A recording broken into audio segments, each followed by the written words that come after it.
સુરતમાં રહેતા 60 વર્ષીય વૃદ્ધને વિડીયો કોલ કરી સીબીઆઈ, ઈડી, મુંબઈ પોલીસના અધિકારી તરીકે ઓળખ આપી મુંબઈથી ચાઇના મોકલેલ કુરિયર પાર્સલમાંથી એમડી ડ્રગ્સ તથા અન્ય વસ્તુઓ મળતા મની લોન્ડરિંગનો કેસ થયો હોય જણાવીને સુપ્રીમ કોર્ટ ઓફ ઇન્ડિયા તથા ઈડી લોગોવાળા બોગસ લેટર મોકલી ધરપકડ કરવાની ધમકી આપી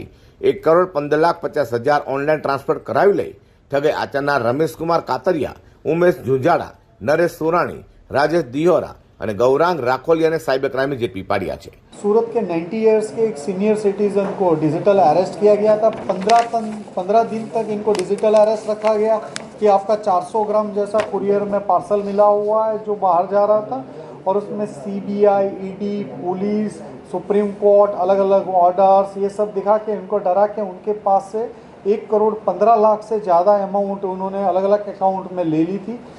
उन्होंने साइबर सेल का संपर्क करने पर 1930 पे उनकी कंप्लेंट रजिस्टर करवाई गई थी और साइबर क्राइम सेल द्वारा ये केस इन्वेस्टिगेशन कर रहे थे। दौरान कल साइबर क्राइम सेल को एक बड़ी सफलता हासिल हुई। उन्होंने 5 आदमियों को बैंक से कैश विड्रॉल करते 9.5 लाख रुपए जितने कैश विड्रॉल कैश के साथ उन लोगों को अरेस्ट किया है, जिनके पास से काफ़ी चीज़ें भी बरामद हुई है। 28 सिम कार्ड, 46 डेबिट कार्ड, अलग अलग बैंकों की चेकबुक पे 20 कैश और एक i20 गाड़ी, ये सभी चीज़ इन लोगों के पास से बरामद हुआ। जिसमें जो पकड़े गए उसमें एक रमेश कातरिया, उमेश झिंझाड़ा, नरेश सुराणी, राजेश दिहोरा और गौरांग राखोलिया, ये 5 लोग और इनके साथ